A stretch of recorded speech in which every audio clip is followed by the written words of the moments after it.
5 Live Formula One.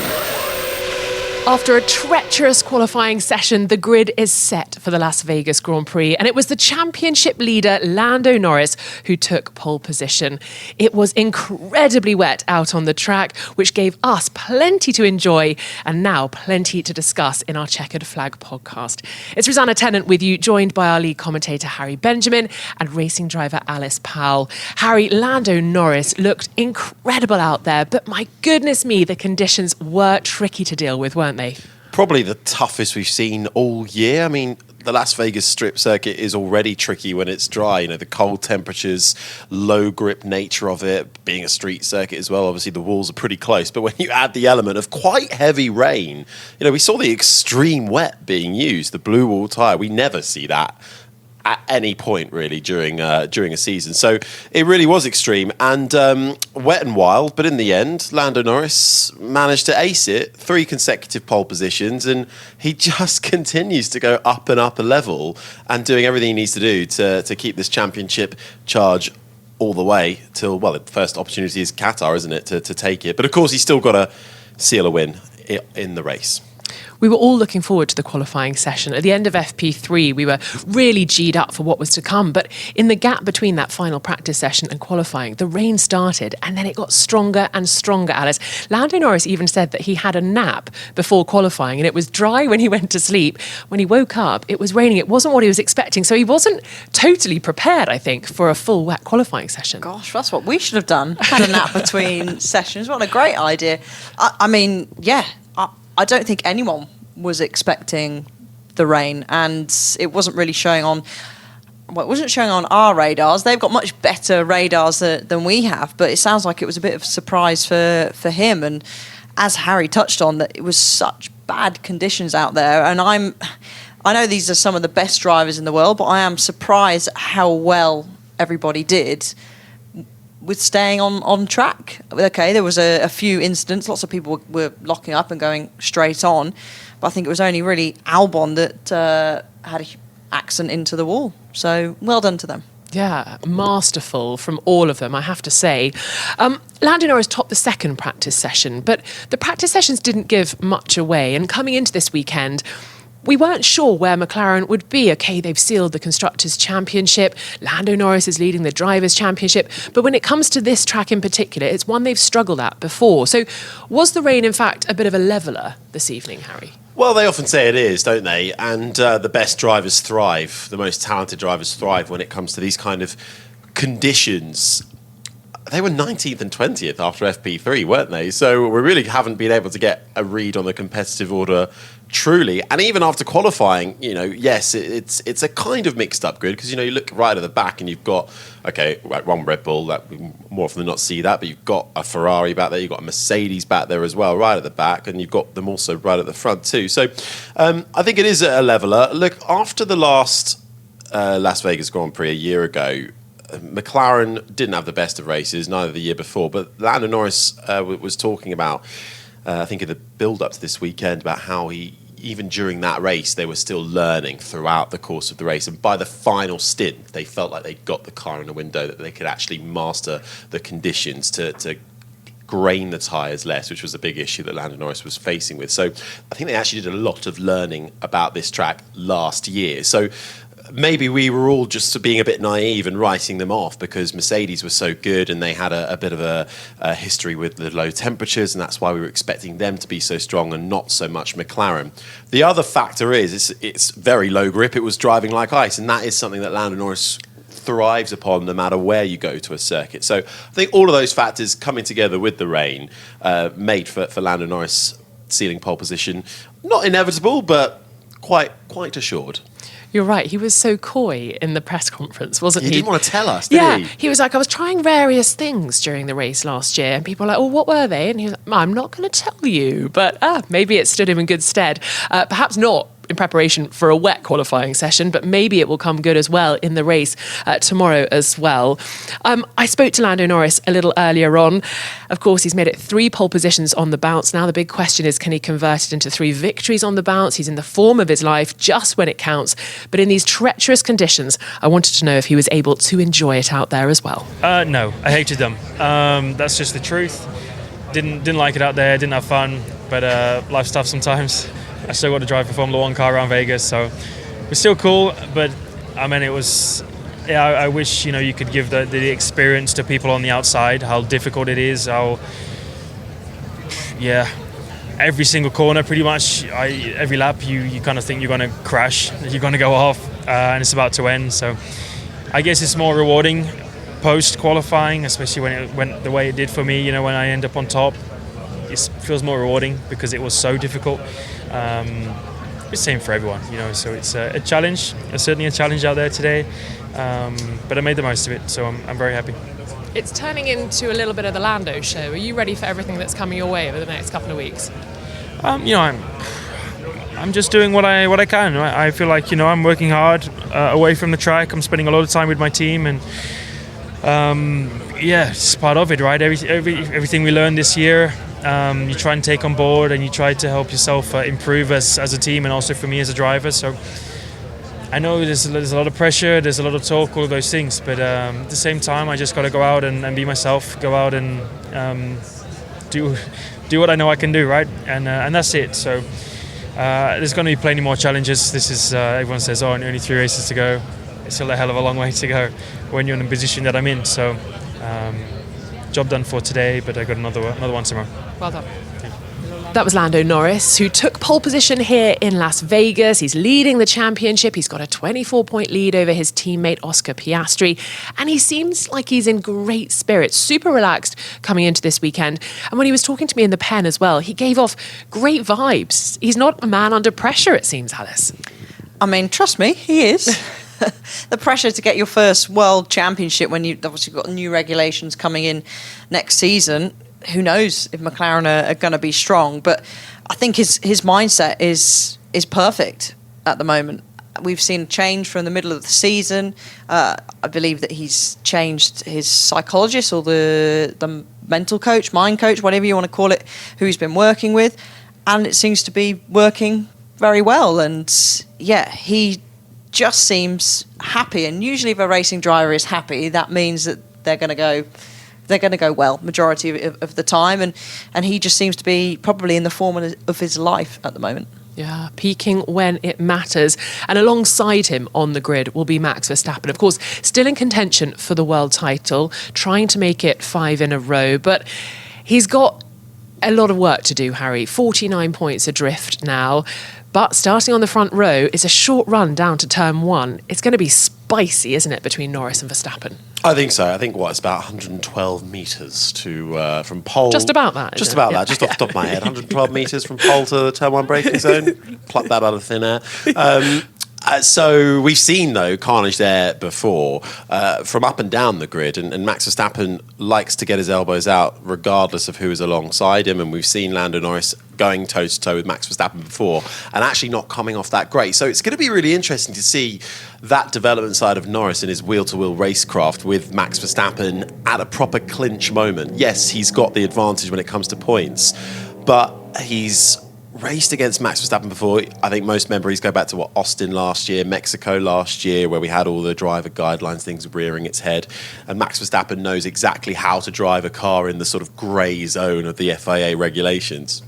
So that's going to be really interesting to watch out for. But for Verstappen, I think that's actually a pretty decent job for him in qualifying today.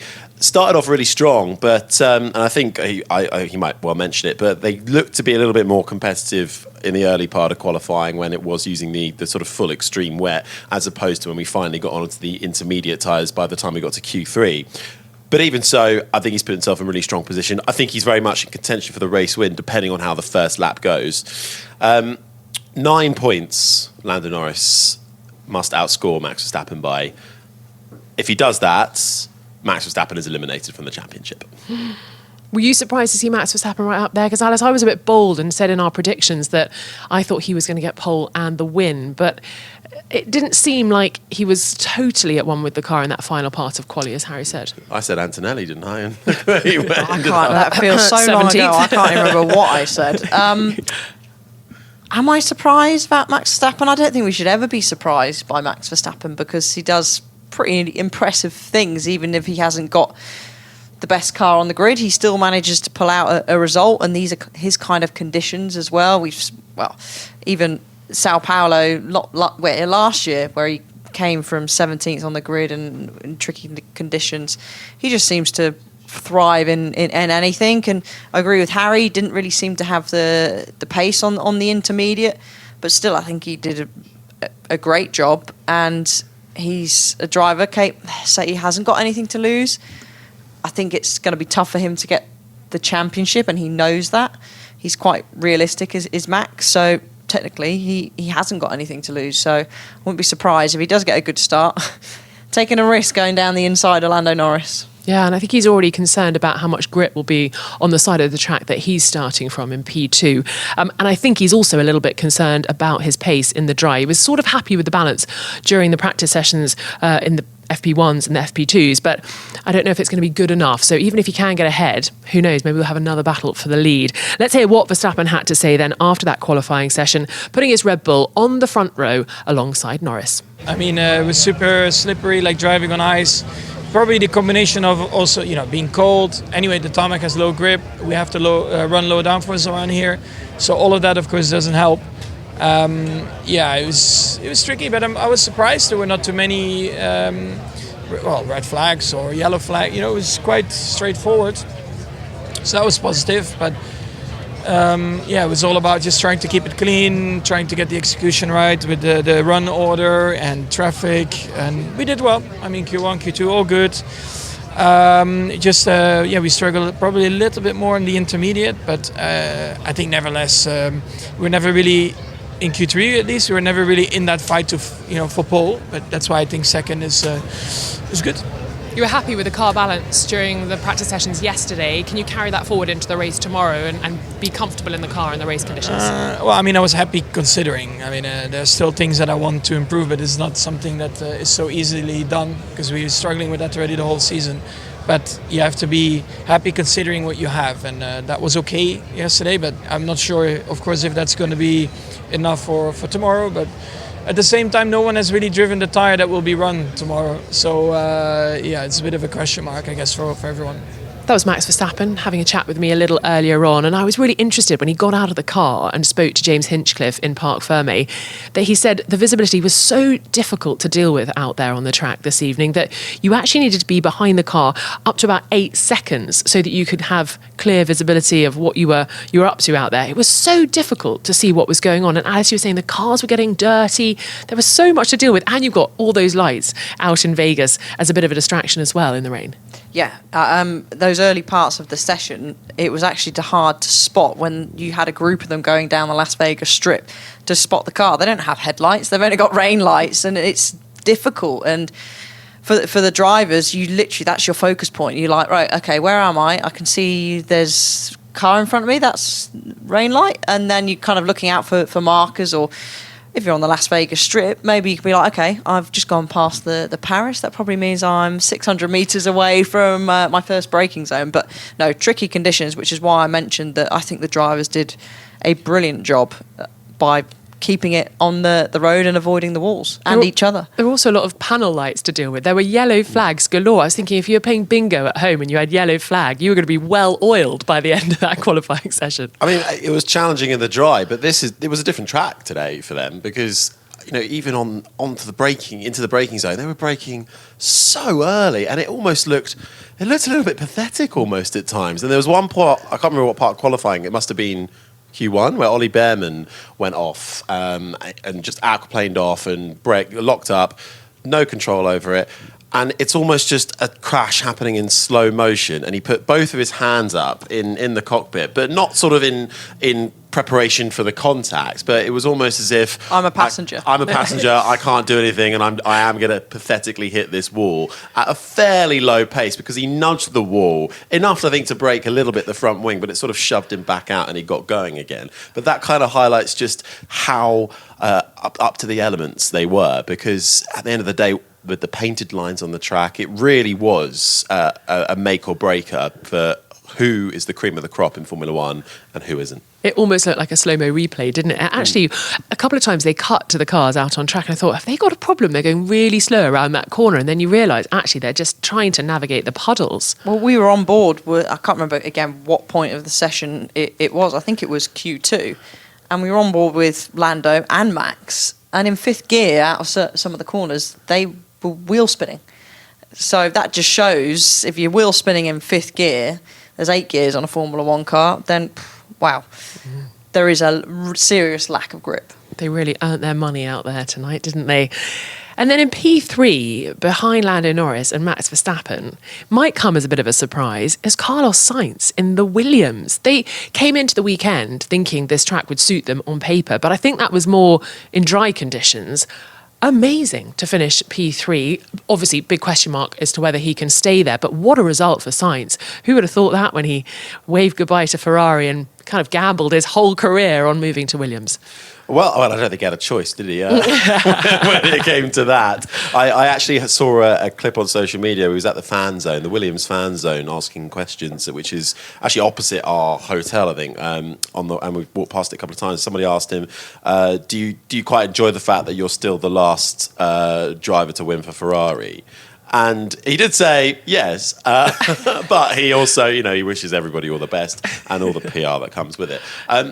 Carlos Sainz is a brilliant driver, and I honestly think that he's on for a podium tomorrow if he can hold it. Because Williams have actually, if you look at the practice sessions, both him and Albon have been quick. Actually, Albon at times has been the quicker of the driver, so it goes to show what could have been there for Albon had he not crashed into the wall. But for Sainz, masterful. Last time he qualified in the top 3, Azerbaijan, put it on the podium.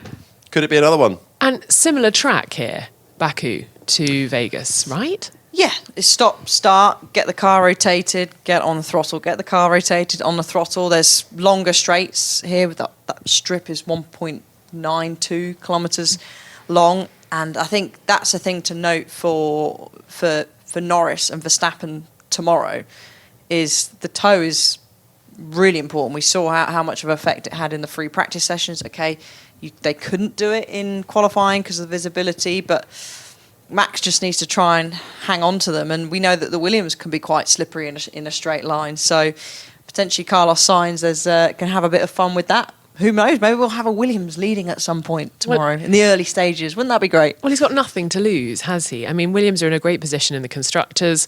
He can only gain from keeping his nose as close as he can to the top 2. But I almost thought that pole was there for him at one point in quali. So that's what I started by asking him in the media pen earlier on. Maybe pole was possible, but at the same time, we did such a good job today that there's nothing to complain about. And P3 is maybe better because, if you don't think about having to defend from Lando or Max, that will be much quicker tomorrow. So we had a very strong pace, especially on X-Wet. I think every time I was crossing the lap, I was P1. And then on Inter from FP3, we knew we were going to be a bit weaker, but to be honest, we were still decent enough to fight for pole. And as you said, we were one of the first ones to cross the line, and with 2 very quick cars coming behind, they took it away from us. But very proud and happy of those laps. Coming into the weekend, the team was pretty positive, saying it looked good on paper here. It always makes me nervous when a team says that because it can all unravel. But you were great in the wet conditions. Will you be as great in the dry conditions? We've been good in the dry, but not great. I mean, good means for us maybe top 8, top 7 in the dry, but in the wet we were fighting for pole, and I don't think we would have been fighting for pole in the dry. So happy to see whatever it comes, and tomorrow we'll have very quick cars behind us. We will have to defend like we did in Baku and in Austin. We made it stick there, and I'm hoping to try and do the same, but most likely and not tomorrow we will have to defend, and some stronger cars will overtake us in an easy to overtake track. Get those elbows out, make it as wide as possible. Exactly. Good luck. That was Carlos Sainz speaking after qualifying, and he's managed to put his Williams in P3, the second row for him. And who knows, maybe he can make that Williams as wide as possible and create a bit of a DRS train or something, perhaps, tomorrow. It'll be interesting to see where he ends up. He'll be alongside George Russell in the Mercedes. And, of course, George Russell was on pole here last year. He converted that to victory. At the time, of course, he was teammates with Sir Lewis Hamilton. They were able to make it a 1-2 for Mercedes, but not the same this time round. And I think coming into this weekend, A lot of people had them as favourites to sort of back up the performance of last year, but they were quite keen to sort of temper everyone's expectations because they've tried to make their car more benign across all circuits. And so outliers like Las Vegas now don't necessarily play to their strengths anymore. P4, he had an issue with power steering in Q3. Should he be disappointed not to have been a little further up? I would, expect him to be disappointed because his pace looks strong across all three sectors. Throughout qualifying, his problem was he just wasn't stringing it together. But if he did have a power steering issue, that just would make things more inconsistent and would have affected that. So I would say he was probably going to be slightly disappointed. Big issue for Mercedes regarding paperwork as well in that qualifying session, because they were summoned to the stewards because they failed to submit their setup sheets for both Russell and Antonelli. So big slap on the wrist for them, but they've got away with it. So good to see that because of an IT issue apparently on that front. Didn't submit their homework on time, it sounds like, does it? But they got away with it. And actually, just picking up on the Carlos Sainz things, we're recording this late enough that the stewards have made their decision that there's no penalty to be applied to Carlos Sainz because he rejoined the track supposedly in a wrong manner, but they've said that it's absolutely fine. So all good. We've got our top three as it stands: Norris, Verstappen and Sainz. As we say, backed up by George Russell in P4. And then comes Oscar Piastri. We've mentioned yellow flags. He was a victim of those in the final part of qualifying. So P5 for the Australian, of course, also looking for his maiden F1 title. It's going to be a little harder from P5 to close that gap to Lando Norris, isn't it? It will be. It wasn't a good day for Oscar Piastri. It hasn't been really a great weekend for Oscar Piastri. Norris has had the edge on him the majority of sessions so far, despite the sort of truncated nature of them. He needs a bit of a miracle, really, I think, because, as you say, he is starting in fifth. He had a bit of a weird Q3. He backed off on his final lap to respect a yellow flag, backed off quite a lot, and then had this bizarre moment with Isaac Hadjar going into the left-hander of... Was it turn 12? I think it was turn 12, wasn't it? Before they came onto the strip. And Hadjar was very vocal on the radio at one point, claiming Piastri had just slowed down too much. And then suddenly Hadjar's on the inside of Piastri, and then Piastri has to bail out of the corner, and that's kind of the qualifying done and dusted. But either way, the pace wasn't there for pole position for Oscar Piastri today. And that's the worrying thing. Another low grip track, not going his way in that respect. When you look at his vein of form that's just dropped off a cliff. But he did have good pace at times compared to Lando. Points during each of those sessions, maybe not so much Q3. He was ahead of Lando, but it just, when it came to crunch time and getting that, extracting everything, giving it absolutely everything for the final grid, wasn't enough. But he's chasing. Like, the character has changed of Piastri. I feel, just watching him, I'm almost not confident watching him anymore because that sort of assuredness has gone from Piastri. It's one thing to look at the points turnaround. After Zandvoort, when after the summer break, when Lando Norris obviously had the reliability issue, and Oscar Piastri managed to gain a huge chunk of points, went north of 30 points clear of Lando Norris, and then just the turnaround's been exceptional. Not only has Lando Norris stepped it up, but I'm struggling to see Piastri get out of this one because I think he's in a bit of a turmoil of this at the moment. And P5 on the face of it is not, he's not starting back in P12 or whatever.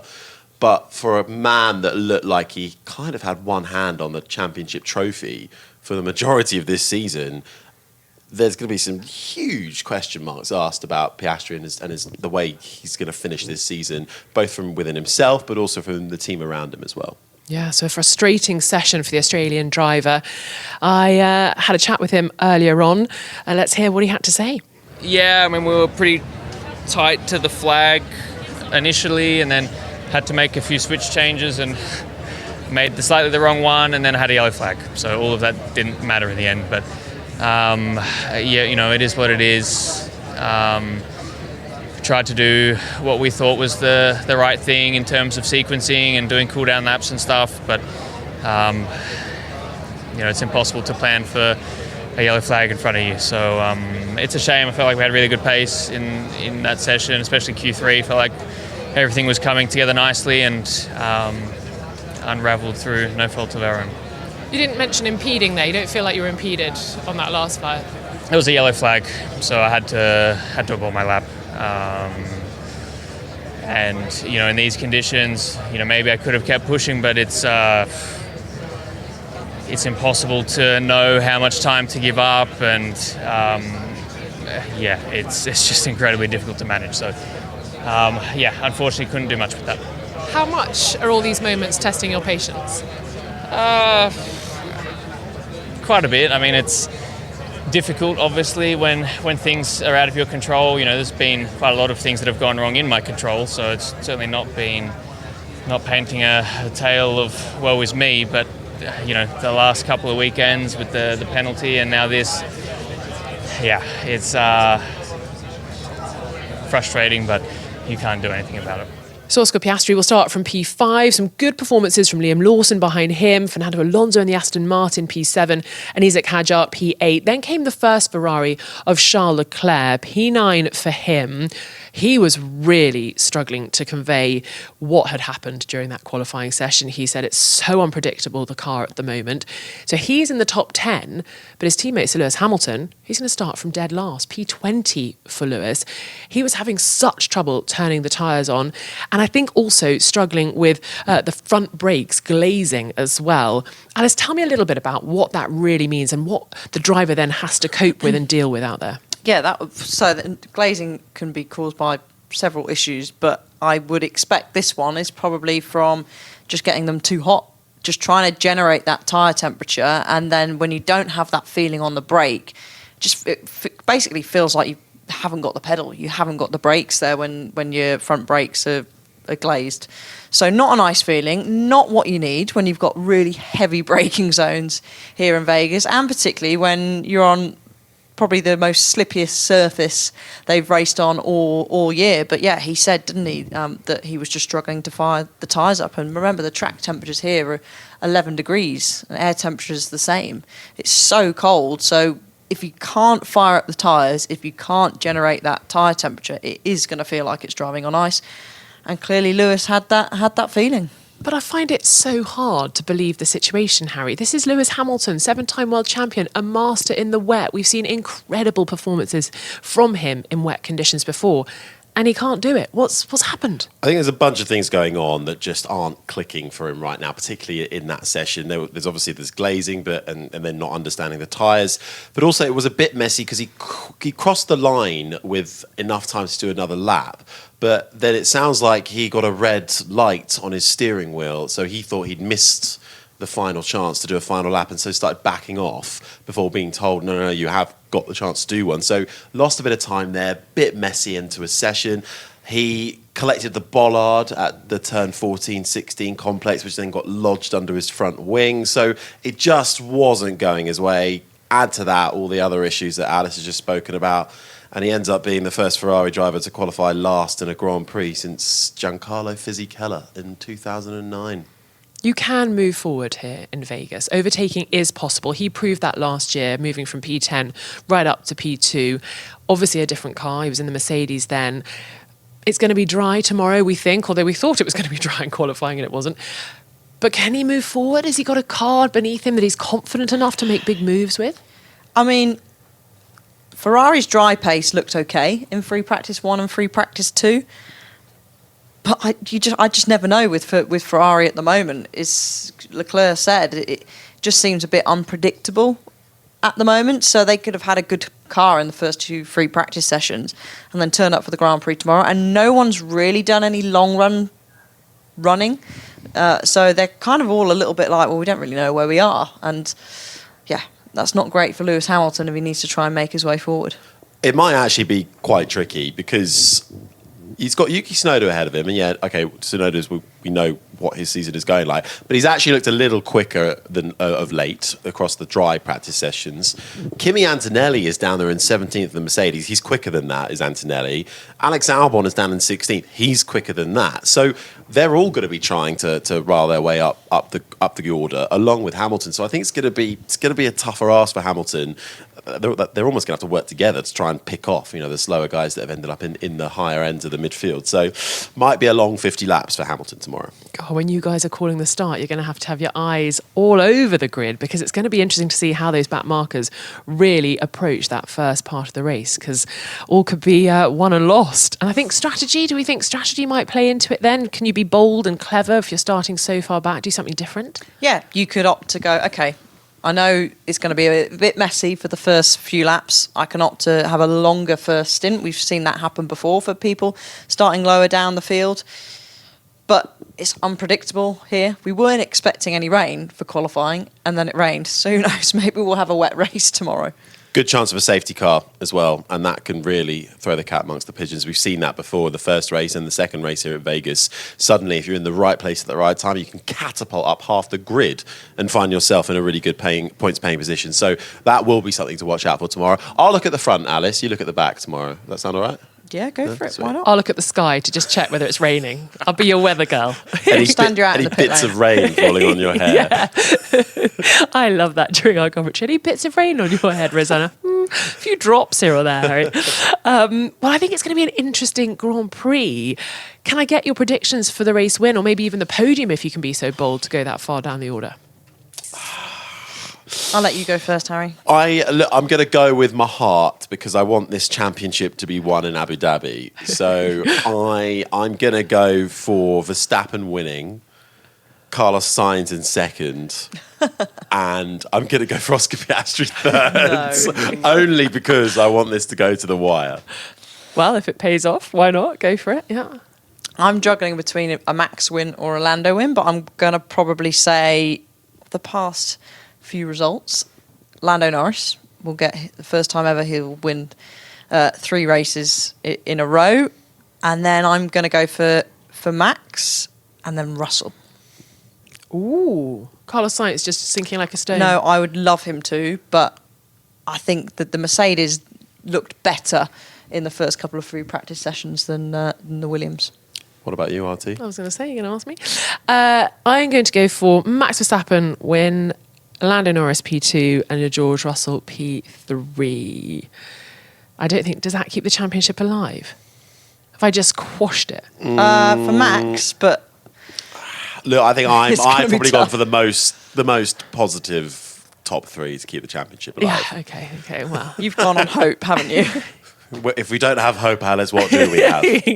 We have each other, and that is great news because it's going to be a great Grand Prix. Lando Norris on pole. As Alice said, can he make it 3 victories in a row? He's had 3 pole positions in a row.